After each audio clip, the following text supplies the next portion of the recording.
Our God is great. And the greatness of our God is a great mystery by itself. Ang Panginoon na lumikha sa ating lahat, lumikha sa buong kapaligiran natin, ay ninais niyang maranasan ang lahat ng kanyang nilikha sa pamamagitan ng tao. That God who is Spirit will experience the material world and the material life that He created through people. Kaya binigay niya ang kanyang Espiritu, pinasama ito sa alabok, at pinagsama niya sa tao ang Espiritu ng Diyos at ang material creation of God. At dahil dyan, maraming karanasan ang naging posible. Without polarity, without extremes, there can be no real experience. Kaya kasama sa ating pakikilahok sa divine nature, yung lahat ng nararanasan ng tao. At nais din ng Panginoon through us to be able to fully appreciate all the things that the senses can understand. Isa dito ay happiness. At ang extreme nito, of course, ecstasy. Happiness and ecstasy. And on the other end, loneliness and very deep sorrow.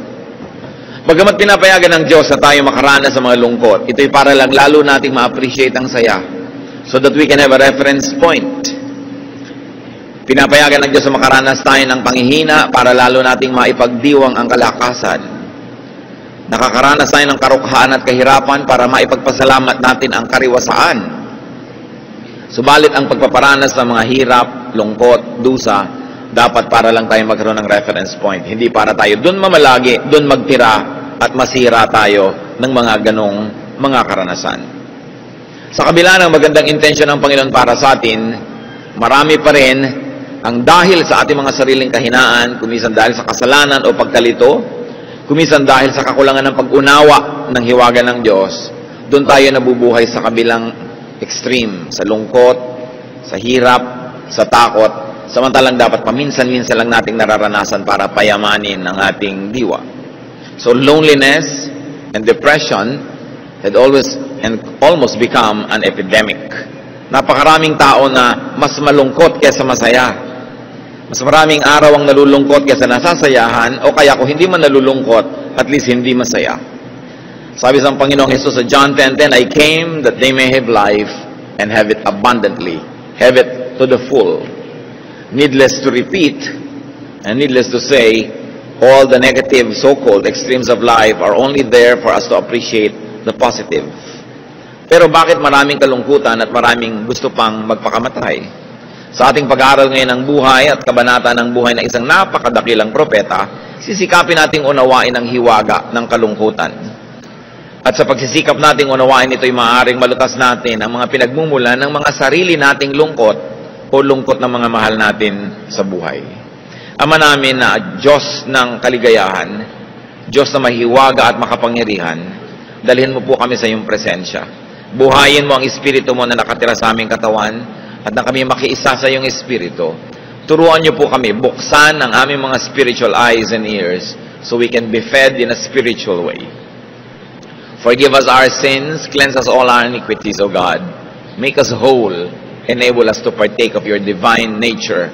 Allow us to be one with your Spirit through our Lord Jesus. Dalangin namin, mangusap kayong may kapangyarihan. Ang hiwaga niyo, ipagkaloob niyong maunawaan namin, maging sa maliit na paraan sa sandaling ito, at nang madagdagan ang aming pagiging kawangis at kamukha ninyo. Allow us to grow in your image so that we can change and transform to become more and more like you. Father, speak in power and authority, in splendor and majesty, yet speak to us in simple terms so we can digest and understand and benefit from your word. Lead us, be our speaker, protect us from lies and falsehood, preserve our health, strengthen our bodies, sharpen our minds. We like to receive blessings from you. As we bring you offerings and thanksgiving and gratitude, O God, let your blessings abound in our hearts right now. We seek you in the name of your Son, our Lord and Savior, Jesus Christ. 1 Kings 19 verse 4. He, meaning the prophet Elijah, came to a broom tree, sat down under it, and prayed that he might die. I have had enough, Lord, he said. Take my life. I am no better than my ancestors. Isang napakadakilang lalaki at napakadakilang propeta, dumating sa puntong gusto niyang mamatay. How come a great prophet got so unhappy, so sad and so depressed that he wanted to die? Parang hindi mo inaasahan yan sa isang propeta, pero kung hindi natin inaasahan, merong pagkakamali ang paningin natin sa mga hinirang at mga instrumento ng Diyos. Ang mga dakilang mga instrumento ng Diyos, mga tagapagturo, mga propeta, mga dinaduluyan ng kanyang espiritu upang maging blessing sa iba, ay hindi exempt, hindi puwera sa mga lungkot, sa mga hirap, sa mga kumisan ay takot. Sa kadalasan, mas sensitive ang mga mas espiritual at mga instrumento ng Diyos. Kaya mas higit lalo silang nauuga, higit mas lalo kumisang natatakot, higit lalong naapektuhan ng hirap, ng lungkot, ng pangamba. Sapagkat sa mamagitan ng kanilang sensitibong espiritu, natuturuan sila ng Diyos na maging mahusay na mga pastol, mga tagapangaral at tagaturo, dahil nararanasan nila higit kanino man ang mga problema ng tao. Kaya hindi dapat paghanapan ang ating mga spiritual leaders to be supermen and superwomen as if they were exempted from the ravages of life. But in fact, they are even more sensitive. The Spirit that it is in the Lord sensitized them even more so they could be relevant and they could be kind and they could be good teachers. Ano naman ang maituturo ng walang pakiramdam at manhid? Paano aakayin nung sobrang laging mabuo ang loob yung mga natatakot? Paano niya uunawain ang mga nangangamba? Kaya pati ang Panginoon, sinabi, lahat ng temptation, dinanas niya upang sa pamamagitan ng anak ng Diyos, ang Diyos na espiritu at hindi physical, malalong maunawaan at maranasan ang dinaranas ng mga taong tulad natin na physical at spiritual din. Siyempre, alam ng Diyos lahat yan, pero kumbaga alam lang niya yun sa teorya kasi hindi naman talaga nangyayari sa Kanya dahil hindi siya physical.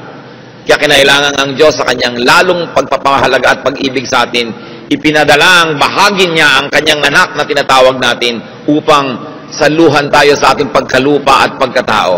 At habang nananatili siyang nakasalo sa Diyos Ama sa langit sa pagka-espiritu, kasalo natin sa pagkalupa, kaya siya ang nagiging tulay natin na mga lupa at espiritu doon sa espiritu lamang na Diyos. Kaya dinanas ng Panginoon lahat ng pagsubok at lahat ng pasakit at hirap. At nang sa ganoon, ang Diyos Anak ay bumalik sa piling ng Diyos Ama, lalong-lalo na ngayon na nauunawa at na-appreciate ng Diyos na Espiritu ang kalagayan natin. And the Bible says, and God remembers that we are dust. At yun din ang dapat nating maalala tungkol sa ating kapwa, na yung asawa mo, yung anak mo, magulang mo, yung pastor mo, yung mga tauhan sa iyong buhay ay mga tulad mo ring lupa. At dahil doon, lumalawak dapat ang ating pangunawa, hindi ang panghuhusga sa kapwa. Bakit ginustong mamatay ng propetang ito? Samantalang napakamakapangyarihan niya, siya'y nakikisalo sa kabanalan at luwalhati ng Diyos. He was a partaker of the divine nature. But why did he want to die? What factors caused such unhappiness to the point that a great man of God would die? Ang background po nito ay may napakalaking gerang relihiyoso. It was a religious war. May bagong reyna sa bayan ng Israel, si Jezebel, foreigner. May iba siyang sinasamba, si Baal. At dinala niya sa Israel ang daan-daan ng mga pare at mga propeta ng kanyang relihiyon. At isa-isa niyang ipinapatay ang mga propeta ng Israel. Nananaig ngayon ang kadiliman, nananaig ang pagsamba kay Baal, at napakalaking religious war ang nagaganap. At yun ang background ng kasaysayang ating tutunghayan.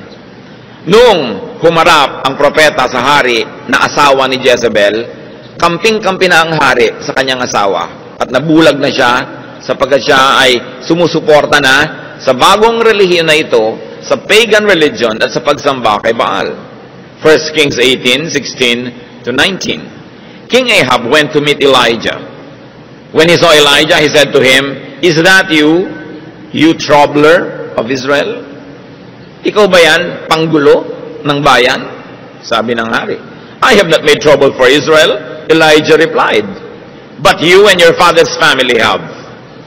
You have abandoned the Lord's commands and have followed the Baals." Sabi, sinong panggulo sa atin? Kayong mag-anak. Sumunod kayo kay Baal. Ginulo niyo ang ating bayan, ginagalit niyo ang ating Diyos. Verse 19, Now summon the people from all over Israel to meet me on Mount Carmel, and bring the 450 prophets of Baal and the 400 prophets of Asherah who eat at Jezebel's table. So ang reyna ay tumataguyod ng 850 prophets of Baal. Samantalang ang tingin ni Elijah, siya na lang ang natira dahil nilipol, inubos na ang mga katulad niyang propeta ni Yahweh. Lingit sa kanyang kaalaman, meron pa naman ng mga natira at ikinubli ng mga supporters sa mga kuweba. But let's study Elijah's unhappiness.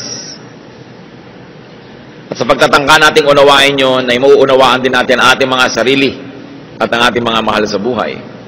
What were some of the roots of Elijah's unhappiness? One was rejection. Yan ang isang pinag-ugatan ng kanyang lungkot. The king rejects him. The establishment was rejecting him.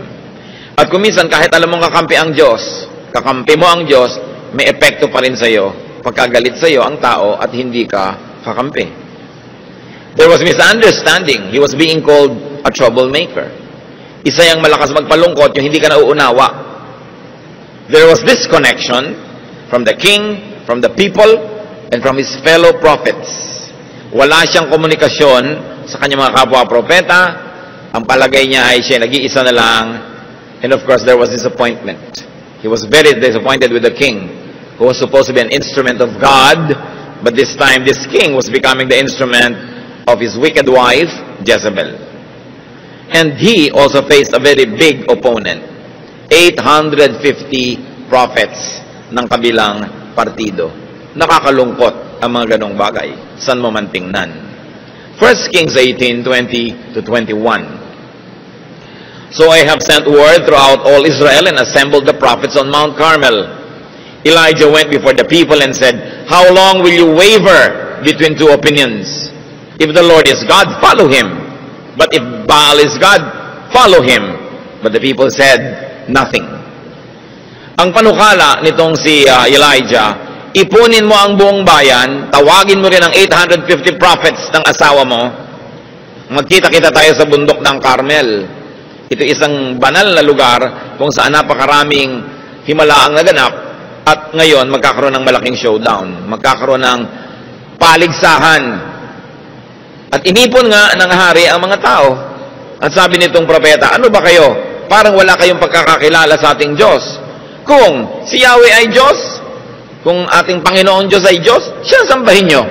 Ngayon, kung si Baal ang Diyos, siya ang sambahin nyo. Pero hindi pwedeng pareho. Hindi pwedeng dalawa, hindi kayo pwedeng mamangka sa dalawang ilog. Yung mga tao naman, walang kakibu-kibo. So Elijah faced silence. He probably thought it was indifference and indecision of those around. Again, he suffered disconnection. The people were not responding, walang kakibu-kibo. Nakakalungkot din yun. Dati pag nagsasalita ang propeta, enthusiastic ang response sa mga tao. Ngayon walang kakibu-kibo. Palibhasa, takot kay Jezebel. Natatakot sila.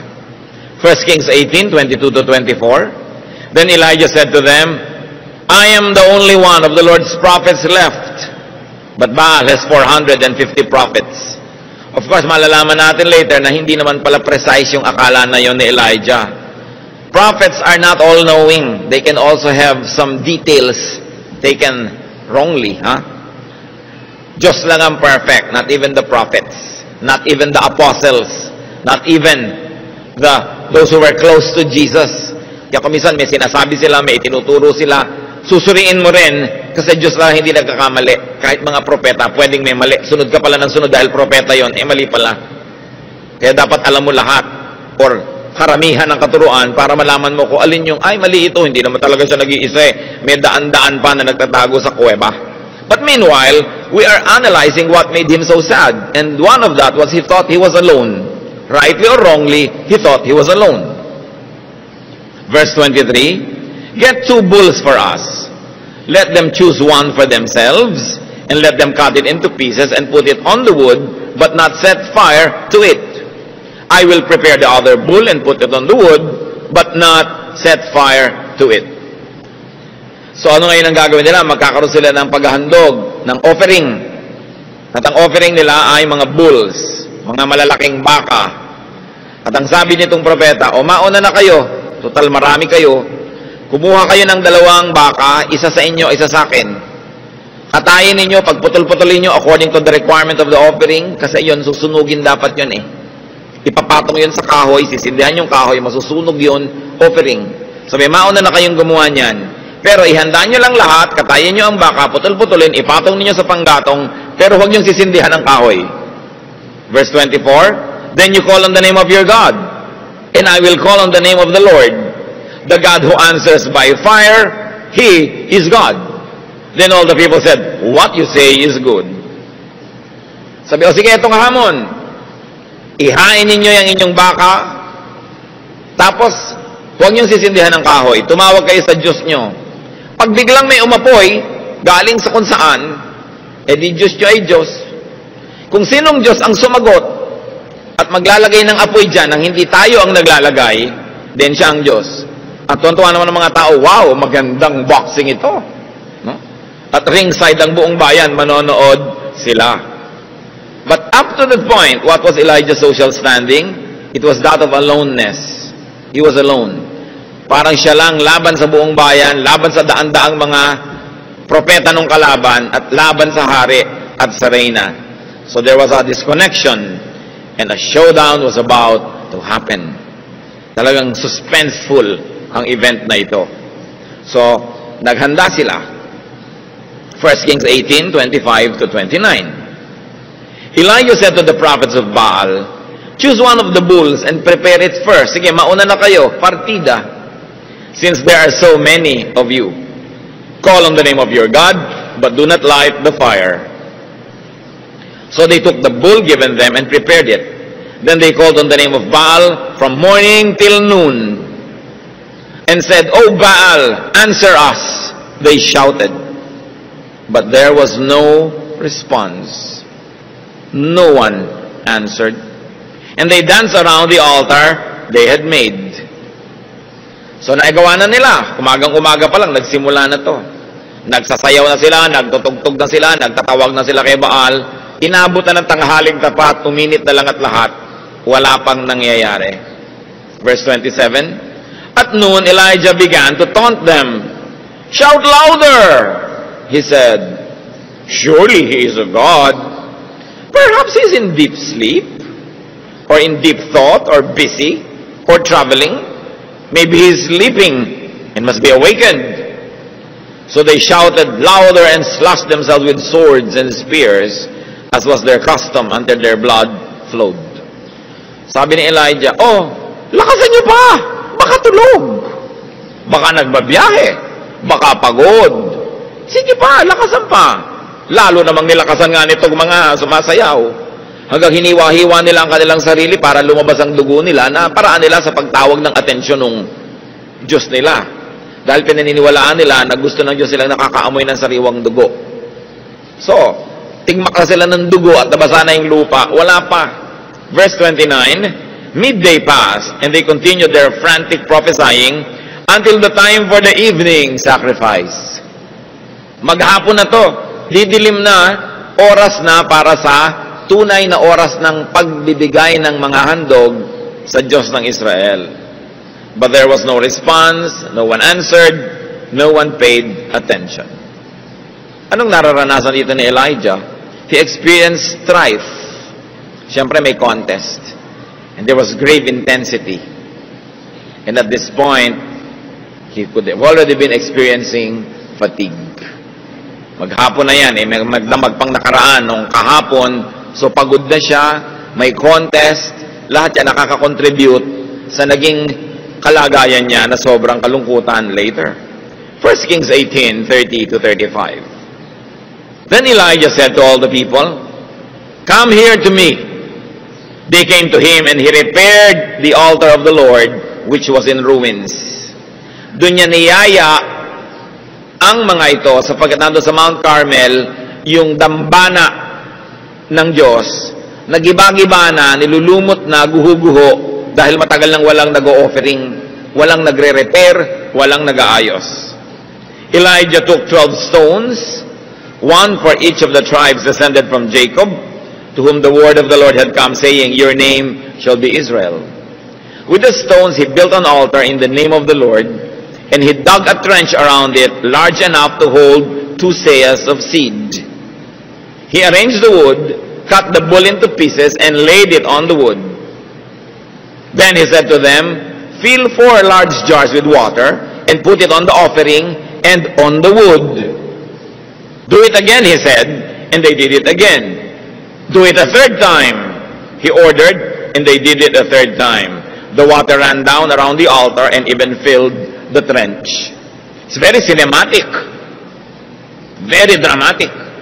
Habang lahat ay nanonood at naglalagay ng mga band-aid sa mga sugat nila, itong mga nabigong mga propetang hiwa-hiwa ang katawan at nagdugo ay wala namang sumagot. Eto ngayon siya, dahan-dahan niyang nirepair yung altar na bato. Mga patong-patong na bato lang naman yun eh. Kumuha siya ng mga 12 malalaking bato, pinagtumpok-tumpok. Naghukay siya ng parang kanal sa paligid ng altar niyang binuo. At sabi niya, at nagsibak siya ng kahoy, ipinatong niya sa bato, inayos, at pinutol-putol niya yung baka, inilagay sa ibabaw ng kahoy. At pagkatapos ng sabi, humigib kayo ng tubig, damihan ninyo. Buhusan ninyo itong karne. Buhusan niyo rin yung kahoy, buhusan niyo rin yung bato sa ilalim ng kahoy, at ginawa nila yon hanggang umapaw ang tubig dun sa kanal na ginawa niya sa paligid. Parang merong moat. Sabi niya, puno na, gawin niyo pa uli. Inulit, pangatlong ulit, basang-basa ang lahat. No? Because there were 13 quarts of water that were used. So Elijah went through hard work. Mahirap yata siya gumawa lahat mag-isa pa. At performance level ito. Nakakapagod yan. So pagod na siya. Again, there's the issue of fatigue. 1 Kings 18:36-37. At the time of sacrifice, the prophet Elijah stepped forward and prayed, O Lord God, God of Abraham, Isaac, and Israel, let it be known today that you are God in Israel, and that I am your servant, and have done all these things at your command. Answer me, O Lord, answer me, so these people will know that you, O Lord, are God, and that you are turning their hearts back again. So there was tremendous pressure. Nag-fail na yung kabilang bahagi, yung kabilang partido, siya na lang ngayon ang na-under test.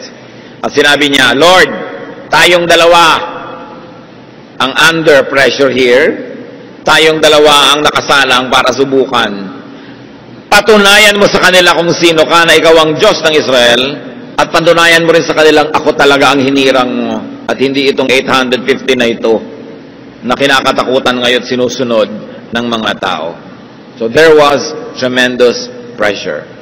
1 Kings 18:38-39. Then the fire of the Lord fell and burned up the sacrifice, the wood, the stones, and the soil, and also licked up the water in the trench. When all the people saw this, they fell prostrate and said, The Lord, He is God. The Lord, He is God. Sa pagdarasal na ito ni Elijah, patunayan mo, O Diyos, kung sino ka. At patunayan mong ako, hindi ang mga peke na ito ang hinirang mo. Biglang may nalaglag na apoy mula sa langit. At nag-apoy yung karne. Nauna yung karne na nag-apoy. Baligtad ito. Sumunod na nag-apoy yung kahoy. At pati yung bato, at pati yung lupa, nag-apoy. At pati yung tubig na umaapaw, nag-evaporate sa init at tindi ng tubig na galing sa Panginoon. Napatunayan ng bayan kung sino talaga ang Diyos.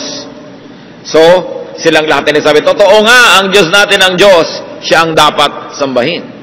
So what did the prophet experience here? Success. There was glory. Nagtagumpay siya. Napakalaking tagumpay para sa Diyos at para sa kanya ring ministry. 1 Kings 18:40. Then Elijah commanded them, Seize the prophets of Baal. Don't let anyone get away. They seized them, and Elijah had them brought down to the Kishon Valley and slaughtered there. Kung napagod na naman ang pobreng Elijah, mag-isa niyang pinatay lahat ang 850 priests na ito. So there was victory. Complete, perfect victory. But you know what? success and glory could lead to unhappiness and depression. Akala nyo ba, kabiguan lang nakakapagpalungkot? Ang katakataka, yung sobra ding tagumpay, pag lalo't di mo nadala at nakaya, pwede ka rin niyang sirain. Kaya may mga rock stars, mga movie stars, politicians, statesmen, even religious leaders, and in our story, even the prophet Elijah, nalungkot magkatapos yung tagumpay. Hindi na kaya. Because there could be unhappiness after great glory. Kaya nakikita nyo yung mga artista kumisan, lalo sa tanghalan, sa entablado, pagkatapos ng kanilang huling palabas, may cast party.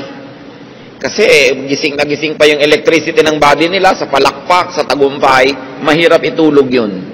Kailangan ma-deflate ka, kumbaga sa lobo, halos puputok ka na, kailangan magbawas ka ng hangin dahan-dahan para hindi ka sumabog. And as we can see here, unhappiness is, among others, electricity. So Elijah was electrified by his victory, pero nabasa natin maya-maya, gusto niyang mamatay. 1 Kings 18:41-42. And Elijah said to Ahab, "Go, eat and drink, for there is the sound of a heavy rain." So Ahab went off to eat and drink. But Elijah climbed to the top of Mount Carmel, bent down to the ground, and put his face between his knees. Anong background nito, mga kapatid? 7 taon na hindi umuulan. May tagtuyot, taggutom, may salot sa bayan ng Israel dahil sa kanilang idolatry. At dahil muling nabuo ang dambana, ang altar ng Diyos, muling naparangalan ang kanyang propeta, muling nasamba ang kanyang pangalan, at muling nagkaroon ng offering doon sa altar na yon, magpapaulan na ang Diyos. At naramdaman yon ng propeta. Sabi niya sa hari, kumain ka, uminom ka, malakas ang darating na ulan. Ano yung konteksto? Mahaba ang biyahe mo, magbiyahe ka na pa uwi. Kasi magkakaroon ng balaho. Lahat ng natuyong lupa na naging alikabok, mababasa ng ulan, magkakaputik, hindi makakalakad ang chariot mo, ang mga kabayo mo, hindi makakatakbo sa makapal na putik. So kumain ka na, uminom ka, maghanda ka na, at umuwi ka na. Meanwhile, ang propeta, hindi naman kumain. Pumunta siya sa bundok, at halos ilagay niya yung ulo niya sa pagitan ng dalawan niyang tuhod na siya'y nakatalungko. He was squatting, and his face nearly touched the ground. It was an act of deep worship and meditation of some of the prophets in the Old Testament. But there was hunger and thirst for him na idinagdag pa sa kanya mga pagod, hirap na naranasan. Naging malungkot din siya, as we can see. Unhappiness is, among others, chemistry. Nakakalungkot din yung gutom ka. Kaya maraming mga sobrang nagda-diet na de-depress. Hindi nila alam. Kaya ang lungkot-lungkot ko, yung bewang ko, 22 na. No? Yung pala habang lumiliit yung bewang, pwede yan ma-depress ka kasi kulang ka na talaga sa nutrients. 1 Kings 18:43-45. Go and look toward the sea, he told his servant. And he went up and looked. There's nothing there, he said. 7 times Elijah said, go back. The 7th time, the servant reported, a cloud as small as a man's hand is rising from the sea. So Elijah said, go and tell Ahab, hitch up your chariot and go down before the rain stops you. Meanwhile, the sky grew black with clouds, the wind rose, a heavy rain came on, and Ahab rode off to Jezreel. So nangyari, umulan. At nagbiyahe itong si Haring Ahab. Now, the distance between Jezreel and Mount Carmel was more or less 32 kilometers. And the Bible tells us that this prophet Elijah, after a very, very tiring day, ran ahead of the chariot and went and reached Jezreel ahead of the king. So, nagtatakbo pa siya. So, there was exhaustion. As you can see, happiness or unhappiness is also fatigue. Pag sobra kang pagod, may tendency ka ring ma-depress. 1 Kings 19:1-4, nakita si Ahab at ang kanyang asawa. Sabi siguro ni Jezebel, patay na ba si Elijah? Now Ahab told Jezebel everything Elijah had done and how he had killed all the prophets with the sword. So Jezebel sent a messenger to Elijah to say, may the gods deal with me, be it ever so severely, if by this time tomorrow I do not make your life like that of one of them. So, nabalitaan ni Jezebel na namatay ang lahat ng kanyang mga kampon. Nagpadala siya ng mensahe dito kay Elijah. Text siya agad, Elijah, bukas patay ka. Kung anong nangyari sa mga prophet ko, ganon din ang mangyayari sa iyo. Verse 3, Elijah was afraid and ran for his life. Nakita niyo to? Matapos yung tagumpay, yung napaka-dramatic na pagpapakilala ng Diyos kung sino siya, Elijah was afraid and ran for his life. Ngayong pang patay na yung 850 prophets, ngayong pang bumalik na ang debosyon ng Israel sa Diyos, ngayong pang siya na uli ang kinikilalang propeta, natakot at nagtago. When he came to Beersheba in Judah, he left his servant there, while he himself went a day's journey into the desert. He came to a broom tree. Bumalik na tayo sa binasa natin kanina sa simula. He came to a broom tree, sat down under it, and prayed that he might die. I have had enough, Lord, he said. Take my life. I am no better than my ancestors. So what added to the brew, there was threat to his life. Meron din naman dati na. And there was fear. Meron na rin naman dati na. Pero anong dumagdag? Kasi nagkahalo-halo na lahat. Yung tagumpay, yung takot, yung pagod, yung gutom, yung hirap, nagkahalo-halo. It was too much ministry. Kaya sabi niya, I have had too much. Nasobrahan. So pati yung propeta, nung nasobrahan, na-depress. Gusto na niyang mamatay. Ba't natin ito pinag-aaralan? Para masuri natin our own unhappiness. The roots of our unhappiness can be the same as that of Elijah's. Where did unhappiness come from? Because unhappiness can come from one, rejection. Tulad niya, pag nare-reject tayo, we can be unhappy. Lalong-lalo if you experience rejection in childhood. Lalong-lalo kung ang isang babae became pregnant out of wedlock, nire-reject kumisa ng mga lola't lola niya, ng mga kamag-anak, pa-abort mo yan, ipalaglag mo yan, etc., etc. So, nararamdaman ng bata. At kung minsan nagkakaroon yun ng psychological effect sa kanya hanggang pagtanda. Kung tayo ay nakaranas ng rejection, ganun man o lighter ways, parang may mas maganda kang kapatid, parang siya yung paborito, parang may mas matalino kang kapatid o pinsan, siya lagi napupuri. Kung tayo ay nakaranas ng rejection, you know what you do? You can no longer change your past, but you can change your heart about it. You can change your outlook. Get over it. Tapusin nyo na yon. And the best way to get over it is to forgive people who rejected you. Sapagkat pag hindi nyo pinatawad lahat yung mga tumanggi, hindi gumusto, umayaw sa inyo noon, dala-dala nyo yung hapdi, yung kirot habang buhay. At kaya madalas gusto nyo siguro magpakamatay o nalulungkot kayo, hindi nyo maintindihan. Kasi merong nakaugat sa puso nyo dapat ay bunutin, and that is sorrow and pain and bitterness. At ang mahalaga, get accepted by others now. Become more acceptable. Kung nagkulang noon ang pagmamahal sa atin ng mga tao, sikapin nyo ngayon na mamahal naman kayo ng iba, maging kamahal-mahal kayo. Mas maging maganda ang ating ugali. Tayo'y makibagay, makisama. At nang sa ganon, mas matanggap tayo para makatakas na tayo dun sa hindi ako minahal noon, kawawa naman ako noon, puwera ako noon. Noon na yun eh. At sa lagay, naapektuhan ka na noong araw, hanggang ngayon maapektuhan ka pa. Bukas maapektuhan ka, next year maapektuhan ka rin. Paulit-ulit ang kalugihan mo. Kailangan mong palayain na yung sarili sa tulong ng Diyos. And the best way is to forgive everyone who rejected you. And then accept as much love now, being more and more lovable. At isang magandang lesson sa atin mga kapatid, do not reject people. Lalo kayo yung magulang, kayong lolo, kayo yung lola, walang kasalanan yung bata, kung anong bakit siya nandyan, huwag nyo i-reject. Kumisan yung mga lola, naiinis doon sa manugang, yung bata ang napagdidiskitahan, rejected. Lalo kamukha ng kanyang balae. Kamukha ng balae itong batang to, mukhang impacto. No? So yung bata, walang kamalay-malay, nare-reject siya. Kung minsan naman, gustong-gusto mo yung isang manugang mo, mahal na mahal mo yung apo mo na yun sa manugang mo, ang bata sensitive. Let's not reject people. Teacher ka, don't play favorites. Mas huwag tayong mag-reject kasi alam natin, malalim ang sugat na nililikha niyan.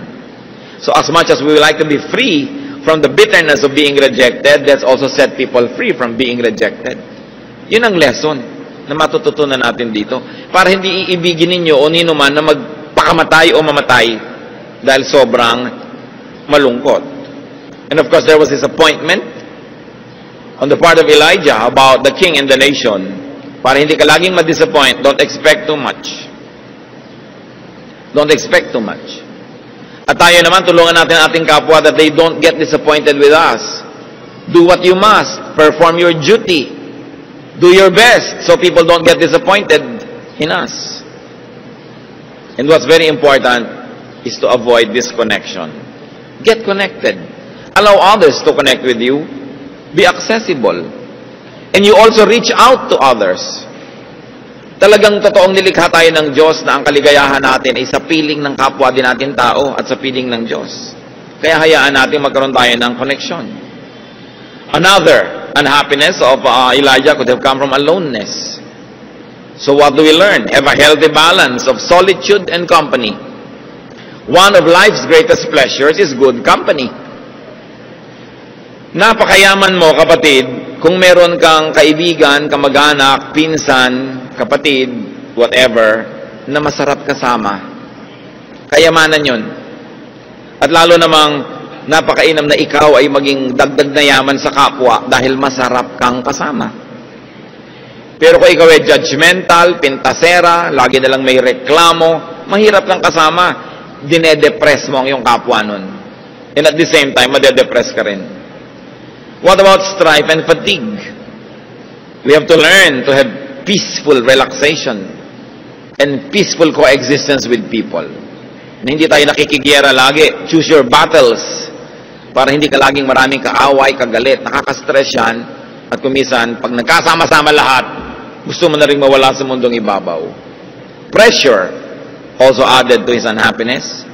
So we choose our battles whenever we can. Huwag kang likha ng gulo. Huwag kang pangako ng pangako. Nakaka-pressure yon. Don't be a guarantor kanino mang utang kasi sobrang pressure na nakadagan sa'yo. Kailangan matuto ka mabuhay na konti lang ang pressure. Don't say yes to every invitation. Don't accommodate everybody because you will be pressured. Pinipili mo lang yung talagang gusto mo at kung may paminsan-minsang ayaw mo pero dapat, konti lang yon, hindi marami. At isa yan sa mga dapat nating matutunan mga Pilipino, sobrang kasing mababang loob tayo, sobrang mabait, to say no. Lagi na lang tayong yes, tapos ikaw yung nagdurusa. Part of the freedom that God wants to give you is for you to be free from needless pressures. At isa pa na dapat nating bantayan, glory. Victory. Pag sobra kang yumayaman, sobra kang sumisikap, sobra kang gumaganda, sobra kang nagtatagumpay, go down. Huwag ka masyadong maniwala na dakila ka. And very importantly, how do you get the pressure of glory from your shoulders? Share it with other people. Share the credit with other people, especially with God. In fact, give God the glory. Para hindi ko nagbubuhat ng glory na yon. Kasi ang kabiguan at tagumpay, pareho yung mabigat buhatin. Marami sa atin, marami ng practice sa kabiguan.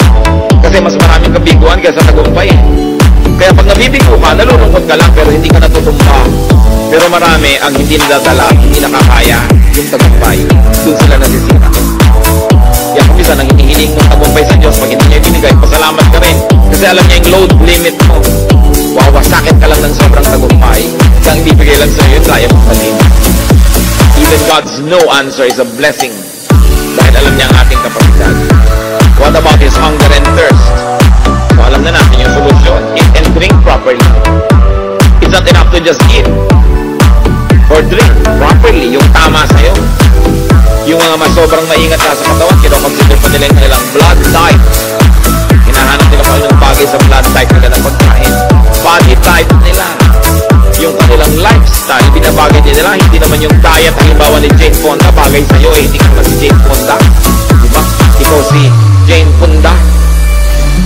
So si Jane Unan, iba na naman yun. Hindi kayo pwedeng pare-pareho. Kung yung ginagaya yung mga model, magkaiba naman. Tsaka yung mga model, alam nyo, lalo yung mga nakikita nyo sa TV, lumalaban ng mga bikini open. Mga 2 araw yung hindi umiinom ng tubig. Dehydrated na dehydrated para ma-define yung mga muscle nila. Walang katubig-tubig ang katawan. Kaya kadalasan, pagkalabas nila doon sa vaccine, mga natutumbat na hihimatay. Kasi talaga ang pagde-deprive sa sarili para pumayat. At yung gagawin yun, paparusahan nyo ang inyong sarili. So kailangan, may body type ka, may comfortable weight ka. Kung talagang yun, di yun, you cannot be somebody else. And you must not depress yourself trying to be someone else. At isa pang nakita natin dito kay Elijah, fear. So deal with your fears. Uproot, or at least minimize if you cannot conquer your fears. Dapat yan, ilalagay sa lugar. What are more insights into the cures to unhappiness and depression according to the experience of Elijah? Nasabi na natin, dagdagan pa natin na lalong-lalong ngayon nakabase sa kanyang karanasan. 1 Kings 19:5-8. Tuloy ang kwento. Then he lay down, matapos siya sabihin, Lord, gusto ko nang mamatay. Then he lay down under the tree and fell asleep. All at once, an angel touched him and said, get up and eat. He looked around, and there by his head was a cake of bread baked over hot coals in a jar of water. He ate and drank, and then lay down again. Matapos siya magreklamong hindi na niya makaya, napahiga na siya doon sa lilim ng puno at siya ay nakatulog. Pinukaw siya ng anghel, hinipo siya, tinapik-tapik at sinabing, bumangon ka muna. No? Kumain ka muna. Huwag kang matulog ng gutom. So pagtingin niya, may pagkabango-bango mga tinapay na talagang bagong bake sa kanyang ulunan at meron pang isang banga ng tubig. So bumangon siya, kinain niya, ininom at nahiga uli. Sa inyong mga tamad magluto, matutulog na lang ng gutom, learn this. Yung ayaw na magluto, ayaw na maghugas ng plato, itutulog na lang yung gutom, may pagkain naman. No? So learn from this. Baka marami kayong depression na galing dyan. Ito naman siya, hindi tamad, wala lang talaga siyang pagkain, kaya pinaghimalaan. Ngayon, kung meron kayo sa bahay nyo, hindi nyo kailangan ng himala. Verse 7, the angel of the Lord came back a second time and touched him and said, get up and eat, for the journey is too much for you. So he got up and ate and drank. Strengthened by that food, he traveled 40 days and 40 nights until he reached Horeb, the mountain of God. Ministry na naman. Balik na naman siya sa dati. Samantala kani-kanila lang gustong mamatay. Gutom lang pala. Kaya siya sobrang na-depress. Kaya dapat i-balance natin yan. Pinagkaralan natin yung unhappiness. Tingnan natin yung kabaligtaran. Bakit siya na-revive? Because happiness is a tree. Kumisan parang maliit na detalye lang sa kwento. Naglakbay siya, iniwan niya yung katulong at naglakad pa siya mag-isa maghapon. Talagang gusto niya mapag-isa para walang makapigil sa kanya. Kaya alam niyo yung mga gusto ko magpakamatay, pag hindi ka dumating dito, magpapakamatay ako. Hindi magpapakamatay yun. Yung talaga magpapakamatay, wala siyang sinasabihan para maituloy niya ang balak niya. No? Paminsan-minsan, baka rin matuloy, kayo na makiramdam, no? Kung nag-iinarte lang, yung gustong kunwari magpapakamatay. Kung minsan man, baka nga matuloy, so bahala kayo kung anong gagawin nyo. Pero nakikita nyo, yung talagang determined magpakamatay, walang sinasabihan yon. Ngayon, happiness is a tree, a shade, a comfort. Ano yan sa atin? Hindi naman lagi na lang literal na puno. Pag sobra na tayong stressed, malungkot, find your tree. Maybe it's a place.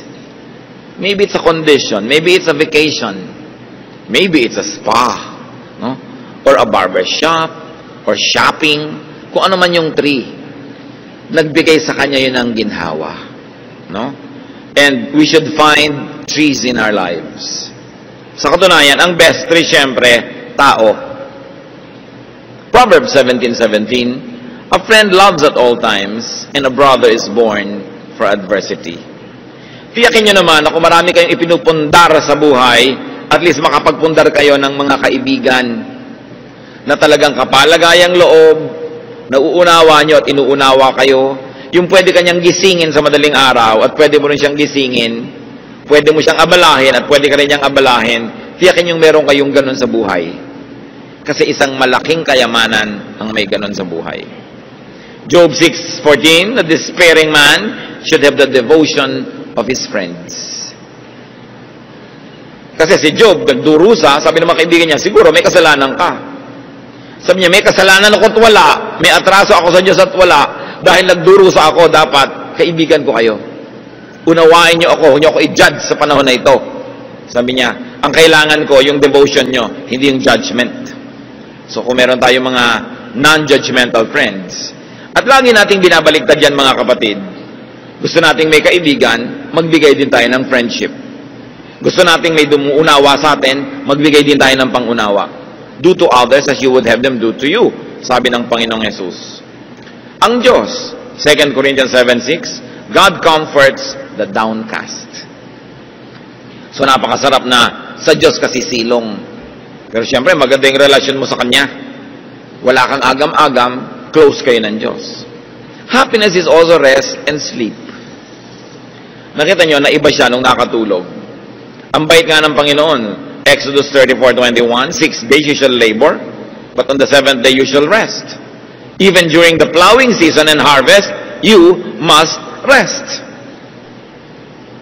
Kahit oras talaga ng trabaho, dapat may pahinga. So magpahinga tayo at payagan din natin ang ating kapwa na magpahinga. Huwag natin din laging pagurin. Mga anak, bigyan nyo ng pahinga ang inyong mga magulang, lalo sa gastos. No? Mga anak din naman, pagpahingahin ng magulang mula sa kutakot-takot na sermon. Dapat may pahinga ang tao. Hindi lang ikaw ang may pahinga, dapat nagbibigay ka rin ng espasyo sa kapwa mo na magpahinga rin siya.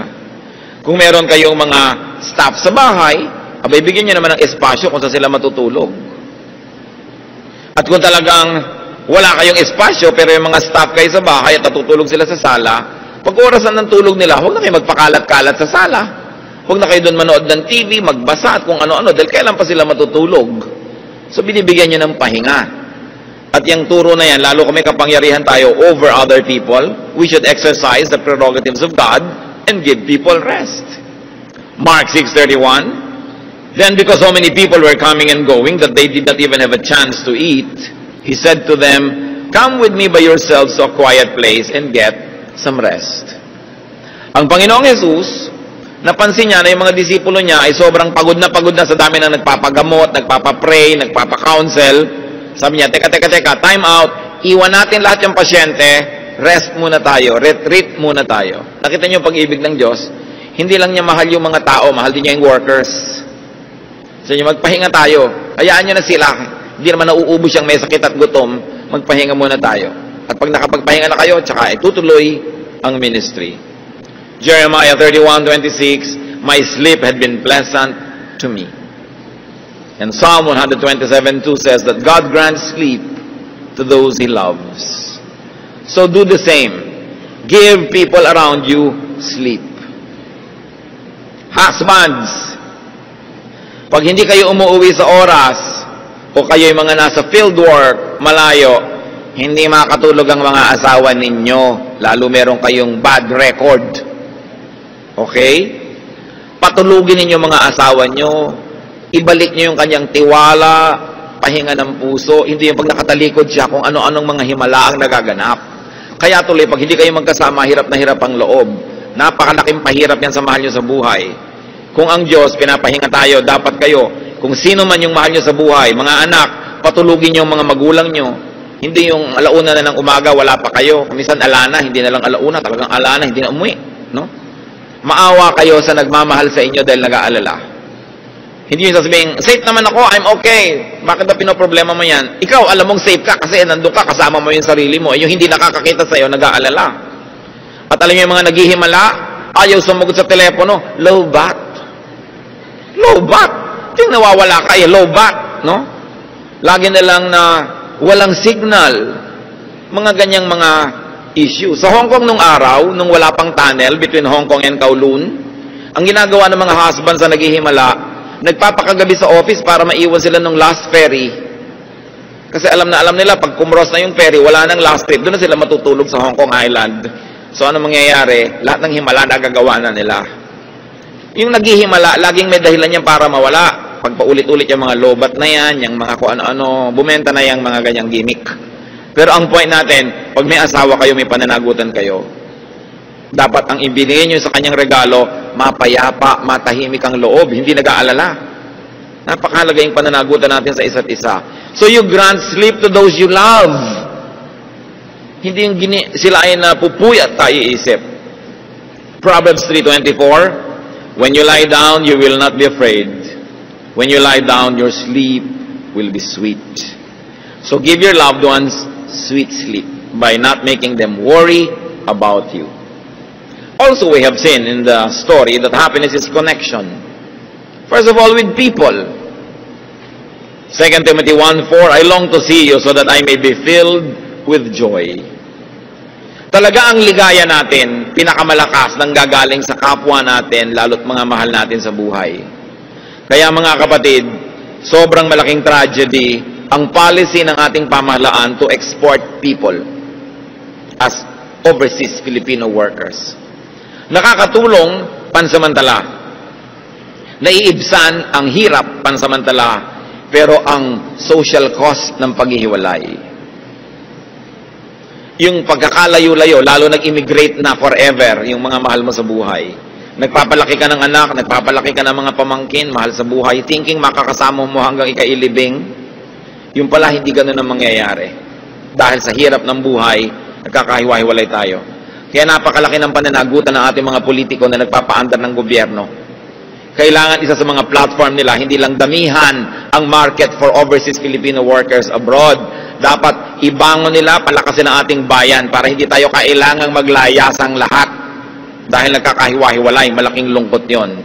Hindi lang dapat balik bayan, dapat walang alis bayan. Kung matino ang pamamalakad sa ating bansa. Ayaw nyo ba na magkaroon kayo ng mga katulong na Amerikano sa bahay? Ha? Yung yaya mo, British, may accent, no?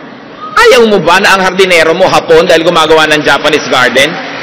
Tayo na lang ba lagi gagawa nun? Bagamat hindi naman yun masama. Kadakilaan nga. Pero hindi dapat policy pang matagalan yan because of the tragedy of separation. Ang sarap na kasama mo sa buhay ang yung mga minamahal. Kaya huwag kayong laging humahanga sa mga politiko na nagpaparami ng market for Filipinos abroad. Dapat gumawa sila ng market dito. Dapat ang mga tao hindi naaalis para lang mabuhay. Kailangang baguhin yung pamamaraan dahil sobra na ang lungkot na ibinibigay sa bawat isang tao niyan. Sabi sa Proverbs 27:10, do not forsake your friend and the friend of your father, and do not go to your brother's house when disaster strikes you. Better a neighbor nearby than a brother far away. Ipinapakita yung halaga na nagkikipagtulungan ka sa iyong kapitbahay. Kasi kung nakatira ka sa malayo sa iyong mga kamag-anak, dapat yung kapitbahay mo, parang kamag-anak mo yun. Kaya makipagkapwa ka. At huwag mong kakalimutan, kahit yung kaibigan ng tatay mo. Naging ganyan ka dahil yung tatay mo, sinuport ka, pero hindi mo alam, may kaibigan pala siyang nag-support din sa kanya. Sabi, tatanaw ka ng utang na loob, maging sa mga kaibigan ng iyong magulang. Kailangan mahalaga yan. And of course, if connection with people is very good, lalo naman yung connection with God.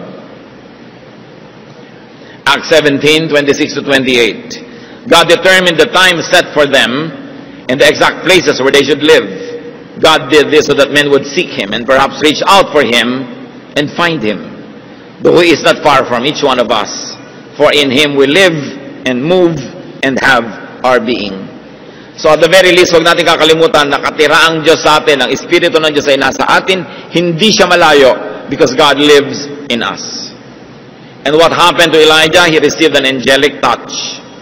An angel touched him twice. Connectedness is important. So we touch people, we allow people to touch us, and very importantly, we touch God and we allow God to touch us. Luke 5:13, Jesus reached out His hand and touched the man. I am willing, He said, be clean. And immediately the leprosy left him. Luke 6:19, and the people all tried to touch Him because the power is coming from Him and healing them all. The healing power of touch. Kahit hindi ikaw si Jesus, hihimasin mo lang, hahagurin mo lang ang mahal mo sa buhay, yung nalulungkot, kahit wala kang sabihin, nakakapagpagaling yun. Mark 5:28, the bleeding woman thought, if I just touch His clothes, I will be healed. Touch people. And allow people to touch you. Not only physically, but very importantly, emotionally. What other source of happiness is there? Counsel. Words. conversation. Kung ang salita ay nakakasakit, ang salita ay nakakapagpagaling din. Kaya napakahalaga na nag-iingat tayo sa ating pananalita, pero ang mahalaga, meron tayong kausap, lalo kung tayo ay nalulungkot. Hebrews 10:25, let us not give up meeting together, as some are in the habit of doing, but let us encourage one another. Be sensitive when people need you, not only when you need them. Lalo yung mga text na, musta? Every text is a cry for help. Pag may nagte-text, reaching out lang yan. Baka nalulungkot, baka naiinip. Ikaw naman, okay, bye. Pag may nagmumusta, okay, ikaw, kumusta ka? And then, encourage conversation. Kasi hindi naman yun mangungumusta ng walang nangyayari. Siguro naiinip. Kung minsan, gusto ka talaga niyang kumustahin, pero isipin mo, baka siyang may kailangan. And drop what you're doing and minister, especially if these people are important to you. If you love them and they love you. Psalm 7:1, O Lord my God, I take refuge in you. Save and deliver me from all who pursue me. And that is what also many people need from us. That we save and deliver them. Finally, happiness is food and drink. Genesis 1:29, God said, I give you every seed-bearing plant on the face of the whole earth, and every tree that has fruit with seed in it. They will be yours for food. So dapat marunong kang kumain. Ecclesiastes 8:15, nothing is better for a man under the sun than to eat and drink and be glad. Then joy will accompany him in his work all the days of his life God has given him under the sun. Acts 14:17, God has shown kindness by giving you rain from heaven and crops in their seasons. He provides you with plenty of food and fills your hearts with joy. Very importantly, we should minister also through food. So be happy. Make others happy. Ang mga tao, kung anong binibigay natin sa kanila, yun ang nire-reflect nila pabalik sa atin. Bumabalik lahat yan. Kaya kung kabutihan ang ginagawa natin sa kanila, kabutihan din ang bumabalik sa atin. Maybe not through them, but through other people. Maybe not today, but definitely tomorrow. Nangyayari yun. Ang ginagawa natin sa tao, yun din ang nangyayari sa atin. So, ang sinabi ng Panginoong Jesus, kung anong gusto mong gawin sa inang kapwa, yun ang gawin mo sa Kanya. Strive to be happy and do your best to make other people happy. Iwasan natin yung mga nagpa-depress kay Elijah. Sobrang pagod, sobrang tagumpay din kung minsan na hindi na isi-share with others. Iwasan din natin yung sobrang magutom, mauhaw, mawalay sa kapwa, mapag-isa, nagiging bunga ay kalungkutan at kung minsan, depression. God wants you happy. Panginoon, salamat sapagkat kayo concerned sa amin at marami kayong iniwang mga lesson sa Biblia para aming kapulutan ng aral. Turuan niyo po kami na matuto, pag-aralan ng aming mga kalungkutan at kalungkutan ng mga mahal namin sa buhay at sa aming Panginoon na learning from you and from your wisdom, may life find us happier and we may make other people much happier. Pagbulay-bulayan natin sumandali sa tahimik na pananalangin ang iba pa mga personal application ng message na ito.